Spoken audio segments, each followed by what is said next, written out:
There's no shortage of affordable gaming headsets for sale on Amazon. Many of them have passed through this very studio, and for the most part I've been generally pretty impressed with what they can offer at this price point.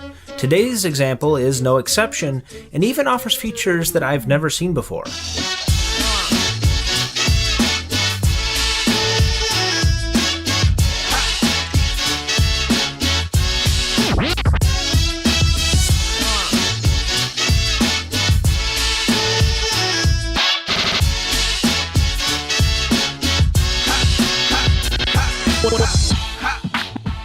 This is the EasySMX Cool 2000, which, if I'm honest, is a pretty interesting name, but I will take that over just a randomly generated string of numbers and letters.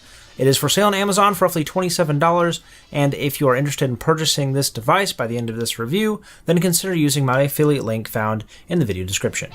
The materials are more or less what you'd expect. It's plastic with leather and foam accents, and even has steel support bars that go over the top, which add a certain rigidity and also flexibility to the device. And there is actual branding, which is refreshing to see. The last handful of products that I've reviewed have not had much branding to speak of, which in some cases is good, in some cases shows that they don't really want to be closely associated with the product they make. But this is not the case. In big bold letters you see EasySMX across the headband. That's good to see that they have some element of pride in the product they've made. No-name companies will make products that are mass-produced, and then they'll just put a sticker on it that can easily be replaced with a sticker from any other manufacturer. It features big 50mm drivers and wide compatibility. So you have your separate audio and microphone jacks, which you use to plug in your traditional PC, but it also has an adapter that will combine those into a single 3.5mm jack, which you can then plug into an Xbox or PlayStation controller. It has a braided cable, which I know is not anything particularly special, but what is special is the fact that there is virtually no cable noise. Cable noise is when the cable is dragging on the table or something else in the vicinity of the headset that's transferring the noise, almost like a stethoscope, up the cable and into your ears. Almost none of that observed in this device, which is something I can't even say for the most expensive products that have passed through here. It also offers some pretty distinct lighting. Now, there's no RGB lighting effects here. Instead, you have one of 3 dedicated colors to choose from. Blue, like the example that I have here, and there's also a red and orange version as well. There's even a color-coordinated light at the end of the microphone arm, which is pretty neat. It's subtle and not too distracting, but be warned, if you game in a dark environment, you're probably going to notice this light more than you would like, but you really shouldn't be gaming in a completely dark room anyway. If you want to know more about why, check out that video up in the cards. There are 3 lighting effects to choose from, and these are displayed on the ear cups themselves. One is a spinning effect, there's also a breathing effect, and just a static on, and of course you can just shut it off entirely. Those are all controlled by a single button on the back of the left ear cup. However, turning off lighting effects will not turn off the aforementioned microphone light. That can only be done by unplugging the USB. And this brings me to a particularly interesting feature, or more of a quirk, I guess. And it reminds me of another gaming headset I reviewed, the Tautronics gaming headset. And it has a microphone and headphone connection, just like this one does, but also a USB connection, just like this one does. And the USB is not for transferring any information at all. It is just for powering the lighting effects. I went into more detail on why this is kind of odd in that video, but one of the major drawbacks of having this type of setup is that if you're gaming on a console, there's a pretty significant distance between your controller and the console.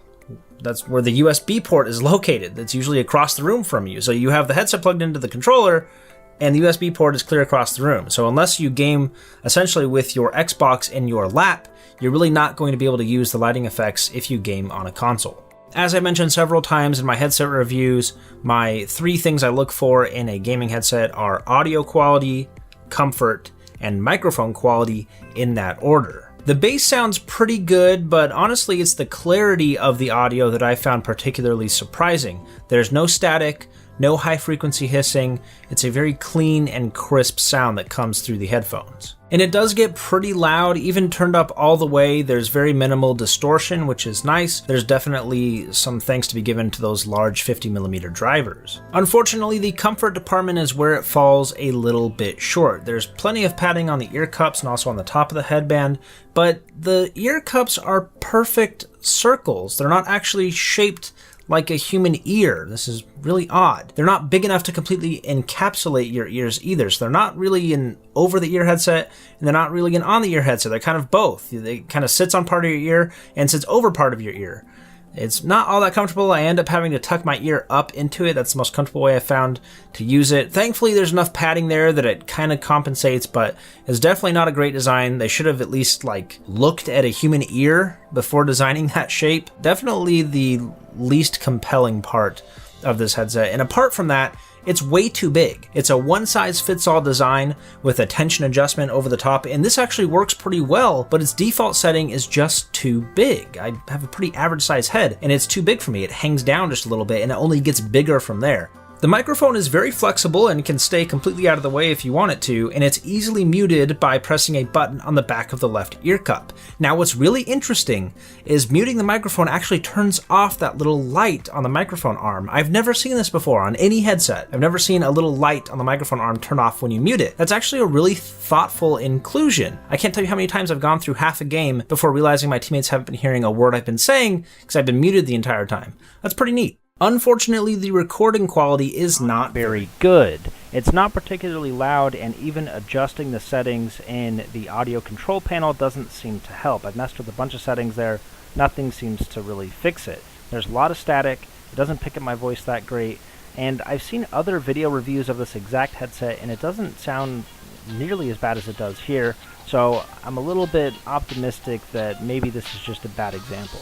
There are two ways that I've seen manufacturers sell products at a budget price point, either by cutting corners or by making necessary compromises. This feels like the latter. The color-coordinated text and lighting, along with the simple and intuitive controls and unabashed branding, all paint a picture that at least someone cared about the development of this device. The EasySMX Cool 2000 has its faults, but it at least is a pretty good example of what can be achieved on even the most modest of budgets. Well, thank you for watching this video. If you appreciated it or found it insightful, then please consider liking it, and also follow the video description down below where you can find links to our giveaways and also affiliate links to purchase this device on Amazon. I've reviewed many budget-oriented headsets, all within the same price bracket, and if you want to watch those videos, they're all available here. And consider subscribing so you know when our newest content is ready to watch. Thanks for watching, and I'll catch you guys in the next one.